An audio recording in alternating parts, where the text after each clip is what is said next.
speaker this Friday. I was like, holy, that's great. Milo already added it to his Amazon cart. That's awesome, Milo. Excellent, Milo. Glad to hear it. You won't regret it.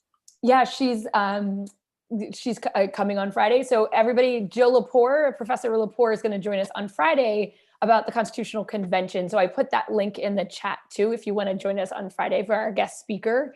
And Tom and I are really excited. I have to get her book close to me because it's on my bedside stand. And so at least one of her books that I'm tackling right now, but it's great. Another accessible, good storyteller. Oh yeah, no, she's just so good. Like she knows the whole story of American history, certainly the founding, and she's just great at connecting it to big ideas, themes, stories. Just really perfect for a Friday session. Apart from just being sort of a brilliant person more broadly. Kerry, your host now. We're all set. Thank you. Okay, I'm going to send you to the other realm.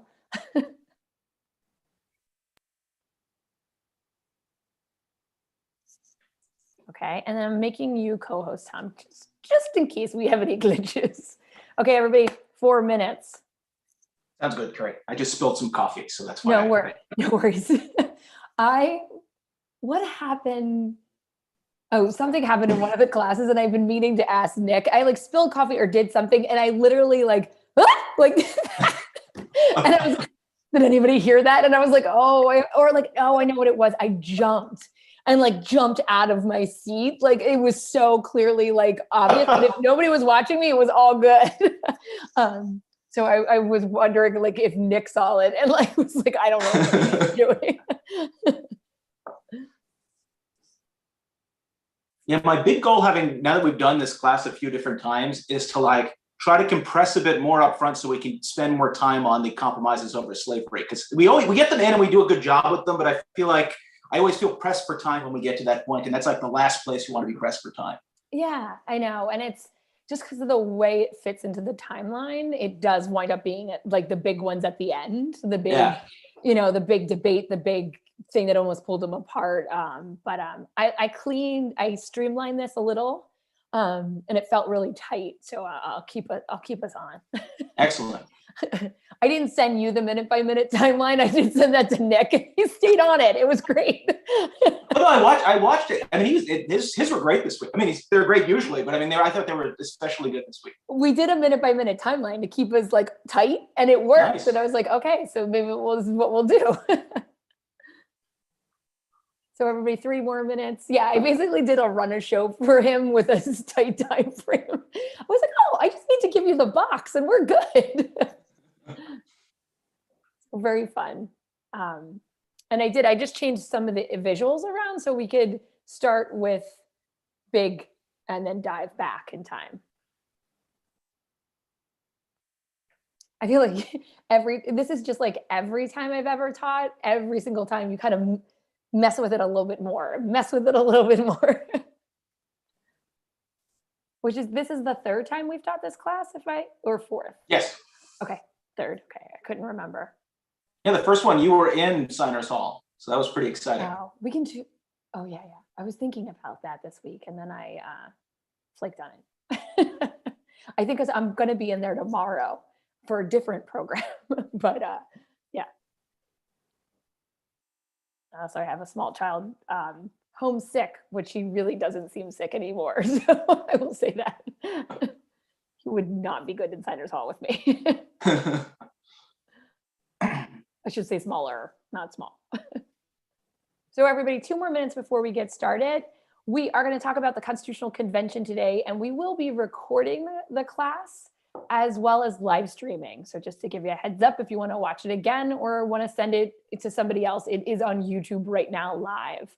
So 1 more minute as we get start class, just a call to you all, an action call to you all as we go through class. If questions pop into your head, share them, put them in the chat, put them in the Q&A. You can share them to panelists and attendees so everybody sees it, or you can just send it to panelists and just I'll see it. So any way you want to share your thoughts, ask for clarification, all those things, we love it. So go nuts. Hi, Lorelai. Yes, we love to hear from you. Okay, and with that, hello, we should be almost on time. That last minute, it's like the poltergeist hallway. Always tough. That is my only consistency, me complaining about that last minute. Okay, here we go. Welcome, everybody. Excited to have you in class today. My name is Kerry Sautner. I'm the Chief Learning Officer at the National Constitution Center. And I'm here in class today with one of our top scholars, Tom Donnelly. Tom, you want to say hi to everybody? Hi, everyone. Thanks for being here. Tom and I are so excited because we get to talk about one of our foundational moments at the Constitution Center. And when you're standing at the Constitution Center on the overlook, which is this big, beautiful view, you get to see this amazing building that I'm blocking with my head. It's Independence Hall. But today we're going to talk about when it was the Pennsylvania State House and the Constitutional Convention that happened in that building. We like to say this is really the room where it happened. And to go through all these ideas and all this stuff, we're going to have you guys with us along the way, ask lots of questions in the chat and Q&A. But let's start with the Constitution as it sits right now. So when we think about the Constitution, I just wanted to make sure our framing was set. The Constitution begins with "We the People." It has that's the preamble. It has 7 articles and 27 amendments. And typically what we think of is those first 10 amendments as the Bill of Rights. So as we look at that Constitution, what we're going to do today is talk about this section right here, the preamble and the 7 articles, when that was written, why it was written, and really what does it do and say. So Tom, that leads me to all the big questions we have for you today to go through. So number 1, let's start. What is the Constitution exactly? Because it sounds like an easy question, but it's not really. And then why did the founding generation decide to write one? This is, 12 years after the Declaration of Independence. So why 12 years later? What's going on? How did the United States Constitution differ from the Articles of Confederation? And students, if you don't know what the Articles of Confederation are, don't worry, you will by the end of class. And then finally, what are the big compromises that happen in that building that the delegates have to compromise to get this Constitution done? So lots of big questions. Where do you want to begin with, Tom? What is the Constitution? Yeah, we could start briefly with what is the Constitution. So, the easiest way to answer it, Curry, is that I can hold it in my hand. But this itself, the fact that we have a written Constitution in the United States was not a given. So we come from the British Empire. That's where our colonists largely came from. And the British have a constitutional system, a constitutional republic, but they have no written constitution. And so a way to think about the Constitution is that it is the fundamental law of a nation. And here in the United States, our big revolution, our big innovation in constitutionalism was to write our commitments down in a single document, and then not just to write them down, but then to send that document out to the people themselves and let them say yes or no. And so it's a combination of a written Constitution and the fact that it's popular sovereignty that is breathing life into the Constitution, that it is the people's power to say yes or no. And that is the most foundational power of all in the American system. Oh, I love that. And you're channeling your Akil Amar. I can hear it. So it's this idea that the laws are written down of how our government works, how our country works, but it cannot be powered without being powered by the people. I think I said this to Nick, our other scholar, earlier in the week. I absolutely now have the new tagline in my head, the Constitution powered by the people. So when we think about it, we go to that next question. How did we get here? So we think about United States after we declare independence, and what's going on? So we win the Revolutionary War. We're 13 different governments. Are we doing okay? We won a war. We won our freedom and independence. It should be like easy sailing from here, right? If only, Curry, if only. I know, right? So one of the important things to keep in mind is that before we have the U.S. Constitution, we have other frameworks of government. And so Curry has there the 13 state governments. One thing to realize is that those 13 states have their own constitutions. So we declare independence, and one of the first things that we call upon the states to do is create frameworks of government. And this was an amazingly exciting thing for the leaders of the period. What they were able to do was to envision what they wanted their state governments to be, drawing on their own lessons in America, drawing on lessons from history, and experimenting with different ways to make democracy or republicanism work in the United States. So we have these state constitutions, but more broadly, we do have a national framework of government. and that's the Articles of Confederation. And so what's the big thing you have to remember about the Articles of Confederation? It's a weak national government. It's a weak one. So in many ways, the Constitutional Convention and our new Constitution is responding to a lot of the problems we had because the Articles of Confederation was a weak government. And Kerry has the quote up there, which is great. It was a league of friendship. So in many ways, the United States before the new Constitution is in many ways a lot more like the United Nations than it was the United States of America, a lot more like independent states. They come together for a few big things, but largely are really independent because the Articles of Confederation leave power and independence largely in the states. If we're thinking about the structure of this Articles of Confederation, Kerry, two big things to keep in mind. One is that the Articles of Confederation really only have one big institution of government, the legislature, the Congress. It's a single house of Congress is running this national government. And so there's no president, there's no Supreme Court, there's no US House and US Senate. So what we have today, two bodies in Congress, there's a single Congress. Every state gets one vote. They send a delegation, that delegation gets one vote. And so each state has equal power, no matter how big or how small that state is. So that's the structure. The powers of this government, though, are really, really, really limited. The national government doesn't have the power to tax, to regulate commerce between the states, to raise troops. How does it get money from the states? It has to ask states to volunteer to send money to the national government. I don't need to tell you, this didn't work out very well. States didn't exactly want to send their scarce money along to the national government. In order to raise troops, they had to ask states to help provide the troops. And so this presented a lot of problems for early America. The national government because it didn't have the power to tax, it had a tough time paying for any policies that it passed, and including paying for our troops.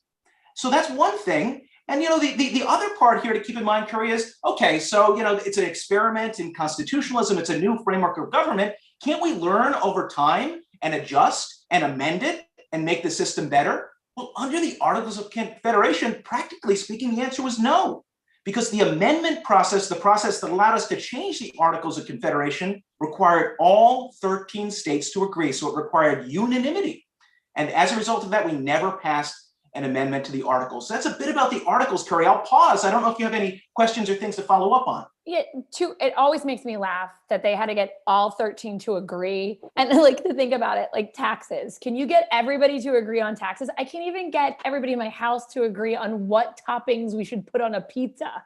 So like, I can't even imagine saying like, let's get everybody to agree on taxes.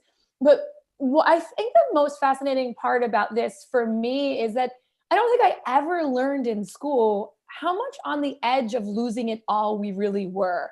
That we were 13 different governments that really weren't working great together. There was issues at each other's borders, but there's also the federal government can't pay our troops. We can't pay our people for fighting in the Revolutionary War. So they're left to what's going on in their states without being able to pay for their farms, for their lives, for their livelihood.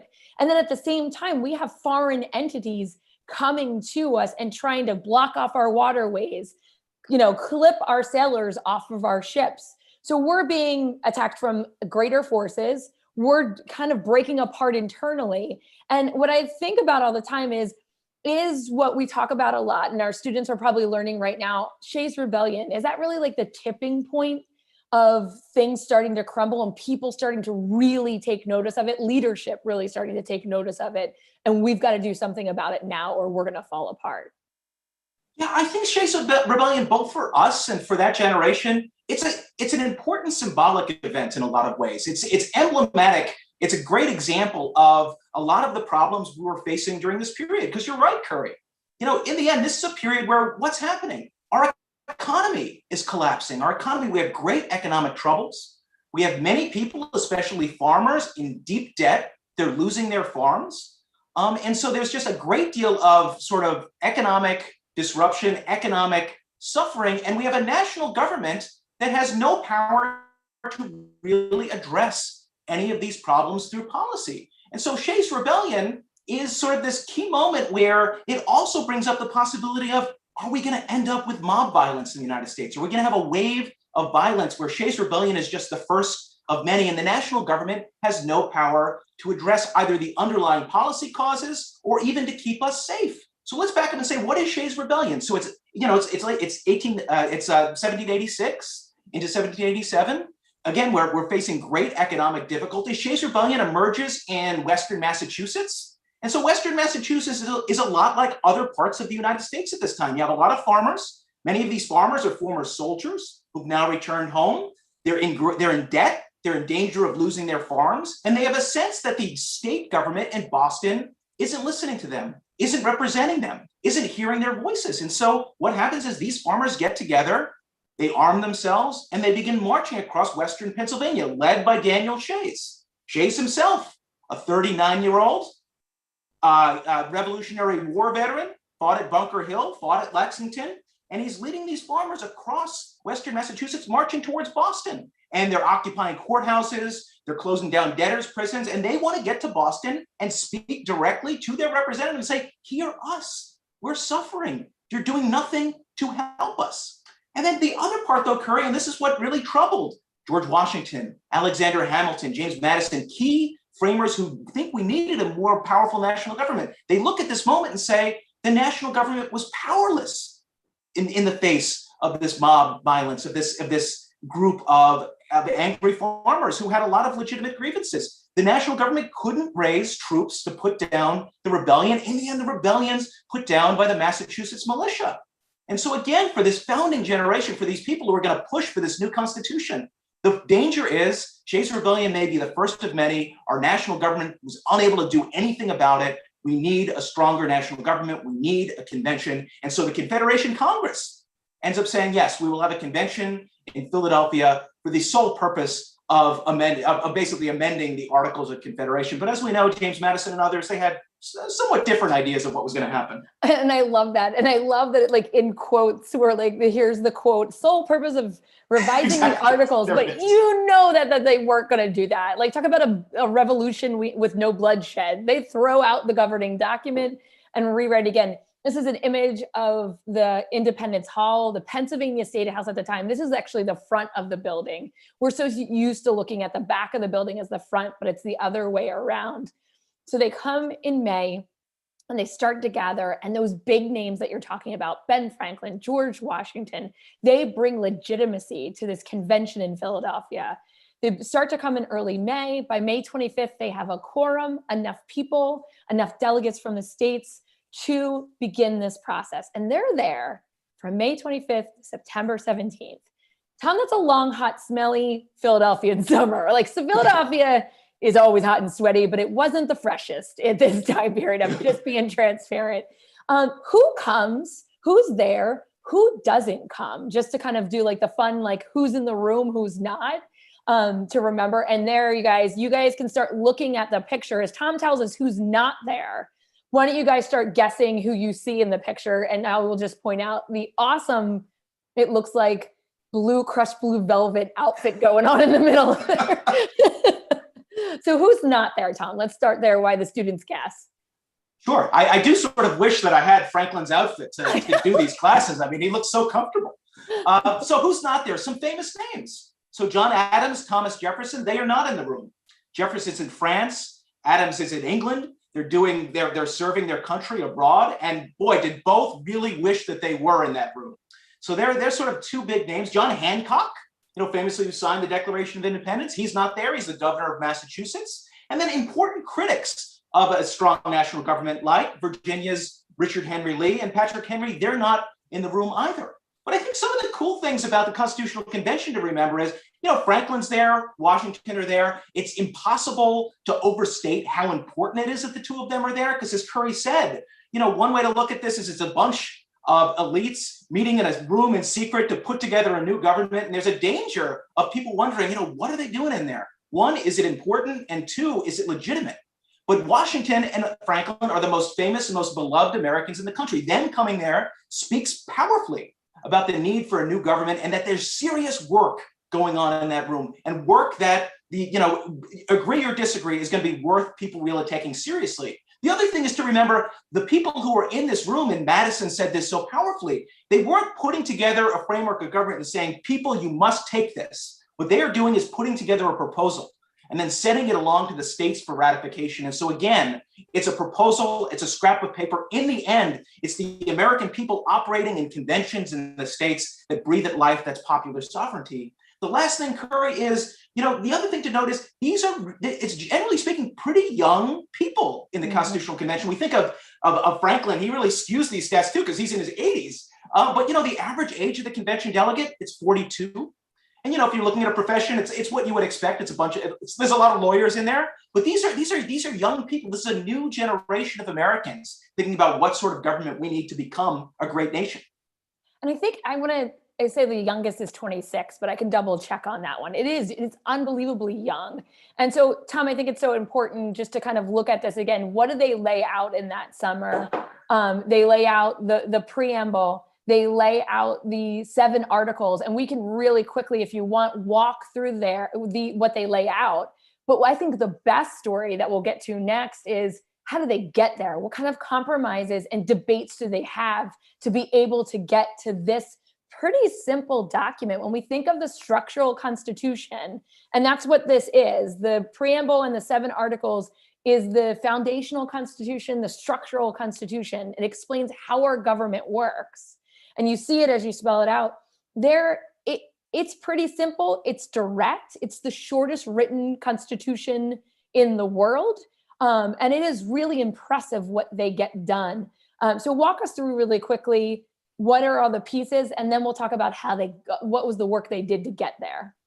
Well, the preamble is sort of the statement of purpose for the entire Constitution. It's why we're doing it. So the big words are "we, the people," which is a reminder that we're rooting power in the United States in the people themselves. This again is popular sovereignty. Articles 1 through 3, they're they're the rule book for the American constitutional system. They give us our 3 branches of government. Article 1 gives us Congress, which makes the laws. Article 2 lays out the executive branch led by a single president, which was an important decision, responsible for enforcing the laws. And then Article 3 outlines the judicial branch with the Supreme Court as its head, and they interpret the laws. Remember, we're adding, unlike the Articles only had that single House of Congress leading it. Here, we're splitting Congress in 2. We're splitting it into a U.S. House, U.S. Senate. We're adding a president, and we're adding a judicial branch. So that's Articles 1 through 3. And then Articles 4 through 7 cover a range of different things. Article 4 handles things like what's going to be the relationship between the states. How are we going to handle the admission of new states? And what sort of power does the national government have to regulate the federal territories? Because there's a lot of land out west in the United States, not yet states. And so part of what the national government's going to have to do is figure out, how do we get settlers out there, and how do we determine when those particular territories become states? Article 5 sets out a process for amending the Constitution. We correct what the framers thought was an error in the Articles of Confederation, and now have it's still a difficult amendment process, but we no longer require unanimity. Article 6 establishes the supremacy of national law over state law. And Article 7 sets out the process for ratifying the Constitution. And again, we're not going to require unanimity as the Articles of Confederation would have it for an amendment. We're going to say 9 states is enough. 9 states, when what we're doing is sending it back out to the states to say yes or no, is enough to start a new government. And I love, and I don't know, this is the way my brain sees it. It starts with "we the people," powered by the people, and it ends with, this is how the people will decide if this is their document. And I love that kind of book ending that we see in the structural constitution. And the idea that Article 5 was what they learned from how the states ratified their constitution. So I'm pretty sure it was Massachusetts that they watched, and this is how Massachusetts did it. And they're like, that's a great idea. Let's put it in here how we should do it. So that experimentation of those 12 years, it wasn't all chaos. It was all some brilliance too. So lots of compromises that happened during this convention. And there's kind of 4 big key areas: Great Compromise, Connecticut Compromise, and then the presidential compromises, Thriftless Clause, and the Slave Trade Clause. So you want to take these one by one and talk about what was going on. But is there an overarching theme to these 4? Can we say, like, what is kind of the theme of the debate is always around representation, right? Yeah, representation, I think a way to think about that is, where is the power in the new national government going to lie when we talk about Congress, when we talked about the presidency. And so that's a key thing. I mean, I think the big idea to keep in mind about the Constitution as a whole and the big mission for the founders here was that they wanted to create a new government that was stronger than the Articles of Confederation, but also one of limited powers. And so that's also a thing that's running through, trying to strike that right balance between a more powerful national government that's really tackling national issues, but also keeping enough power in check so we don't get an abusive government. And so states still play a key role in defining policy. So just wanted to get that framing out of the way. Should we go to the first of these big compromises? In many ways, the most important structural compromise. So it's the 3/5 compromise, debate over representation. And so here we see disputes between smaller states and larger states over how we're going to divvy up power in the new Congress. And so, we see here, two important figures, James Madison, James Wilson, both of them from large states. Wilson's from Pennsylvania, Madison is from Virginia. They both think that the houses of Congress should be determined, that when you're determining representatives, it should be linked to the population of a state. So if you're a larger state, you get more representatives in Congress. And so this is sort of like this is the position you would see with a lot of the large states at the convention. But as you can imagine, and it's also to note, Kerry, this is an idea that we see in Madison's Virginia plan.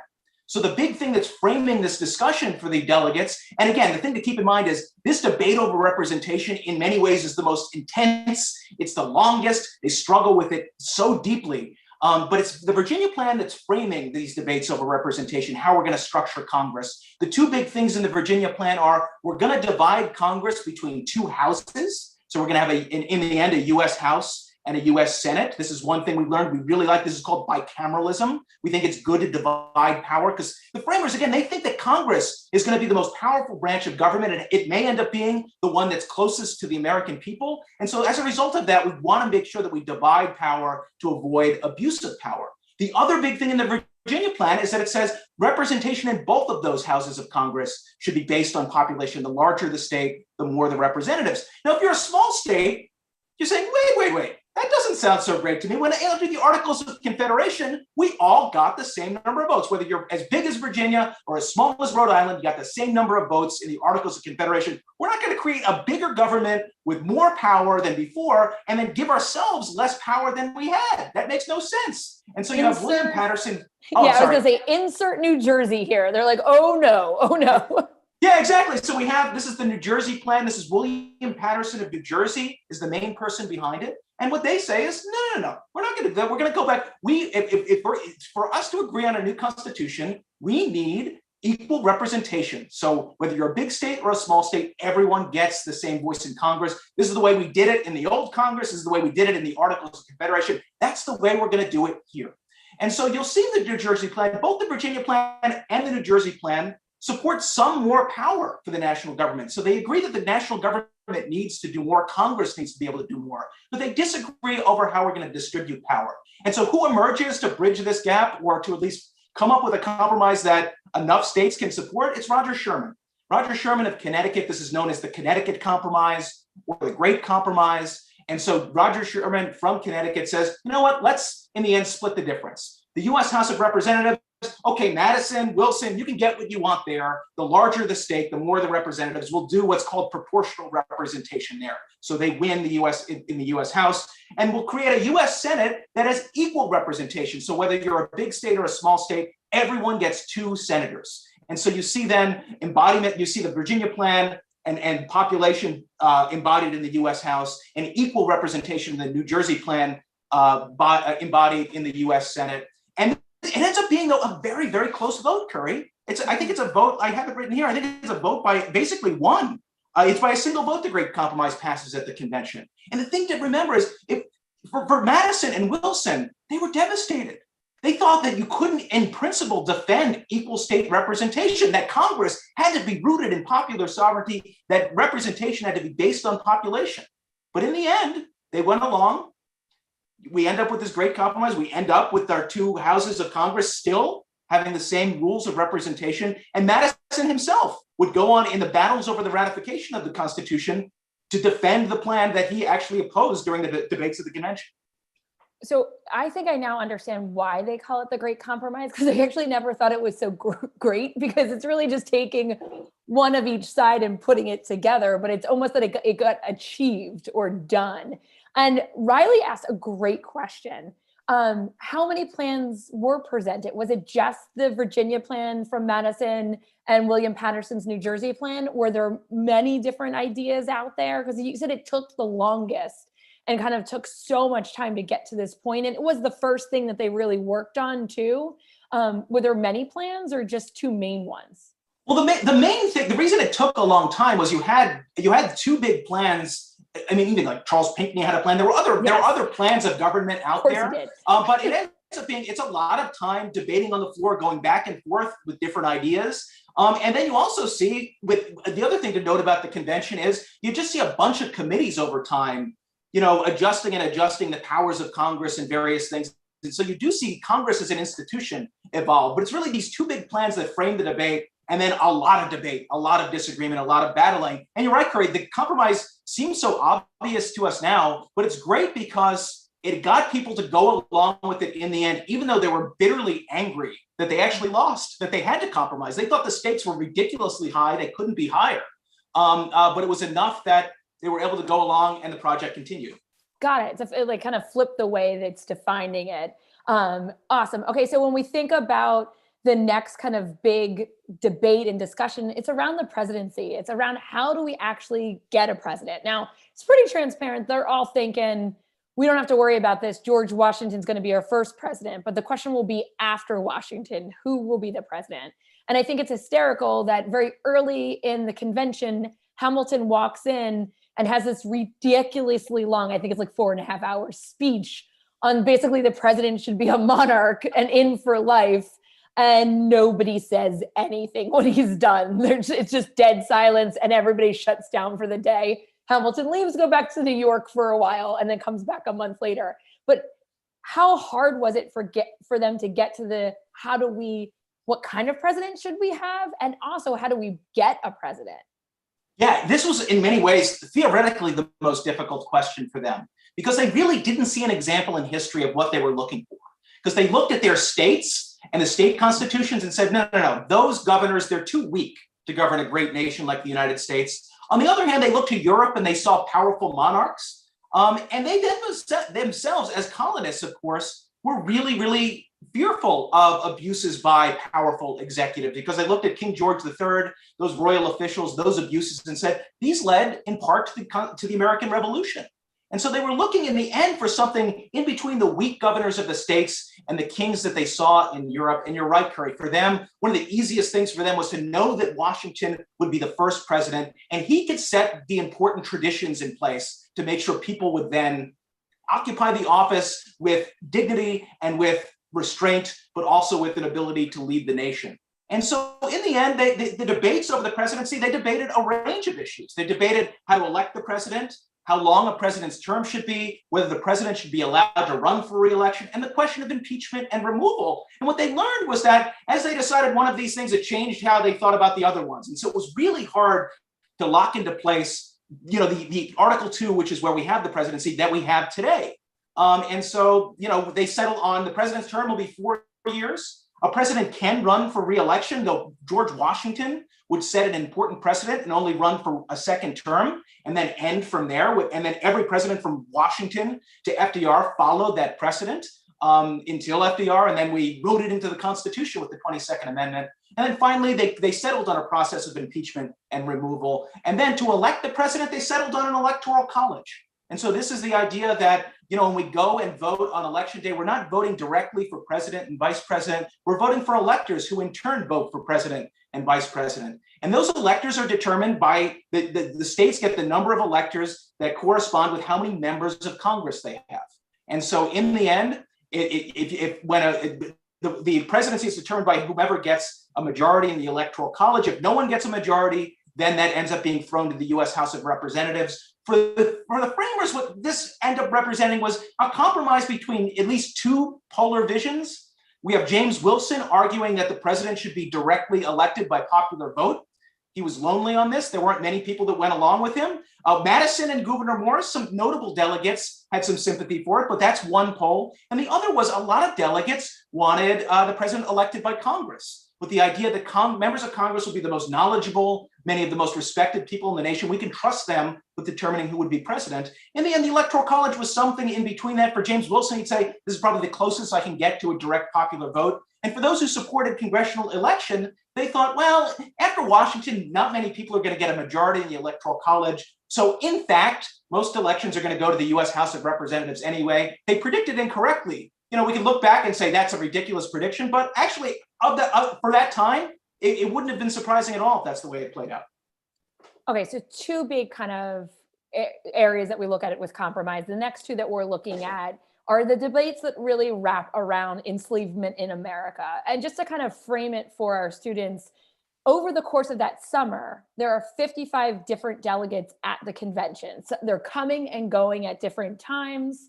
So we always think about like who signed it, but there's a lot of others that are a part of this convention. And the debates on slavery are unbelievably hard. They almost tear the convention apart. Out of those 55 delegates, 20 of them either directly or indirectly enslaved people themselves. So as we think about that, this group, this population that is coming up with how do we understand slavery in America and how it's written, not directly, but indirectly into the Constitution, I just wanted to set that kind of foundation. So the two big areas that we have in this, Tom, are the Thriftless Clause and then the Slave Trade Clause. So let's start with the Thriftless Clause, and we are running a little tight on time, which we always are at the end, but this is really kind of an unbelievably important piece, and it gives a lot of power to the slave-holding states in the end, and that shifts the way slavery stays in America. So I'll turn it over to you for this. Yeah, no, these are the troubling compromises we have to wrestle with as we look at the Constitutional Convention. And the Three-Fifths Clause in many ways is the most important structural compromise with slavery. And here we're going back to the question of representation. How are we going to determine the number of representatives each state's going to get in the US House of Representatives? Remember, the US House, the number of members is rooted in how big a state's population is. And so the question here is, how do you count enslaved people for purposes of representation? And so you have the southern states, the southern slaveholders, they're arguing, well, our enslaved people are people, they should count as 5/5. And so we should get a boost in our representation in Congress for the number of enslaved people that we hold. And so that's that side. On the other hand, you have plenty of anti-slavery voices in the convention, important ones like Pennsylvania's Gouverneur Morris, who say that is crazy. That is crazy. You give enslaved people no rights. You abuse them. You're obviously never going to give them the right to vote. You don't really represent their interests. Why in the world should they count for purposes of a white Southern power in the new Constitution? And so these delegates argue, no. Enslaved people should count as 0/5 for purposes of representation in the U.S. House. And so we have these big battles. You're right, Kerry. Heated debates. Gouverneur Morris has some powerful language, really attacking the slaveholding interests here. And in the end, again, the delegates end up reaching a compromise brokered again by Connecticut's Roger Sherman and say, okay, we're not going to go with 0/5. We're not going to go with 5/5. Enslaved people will count as 3/5 of a person for purposes of representation in the U.S. House. What this does, again, Kerry, is it boosts the political power of the slaveholding states of the South in Congress. And then in turn, what this does is it boosts their power in the Electoral College, because the Electoral College is based on how many representatives they have in Congress, which in turn boosts their power over the Supreme Court, because that Electoral College is going to elect certain presidents that may have sympathy with those who support the institution of slavery, and they are the ones who will appoint the justices on the Supreme Court. And so this has a huge structural effect on American politics all the way up until the Civil War.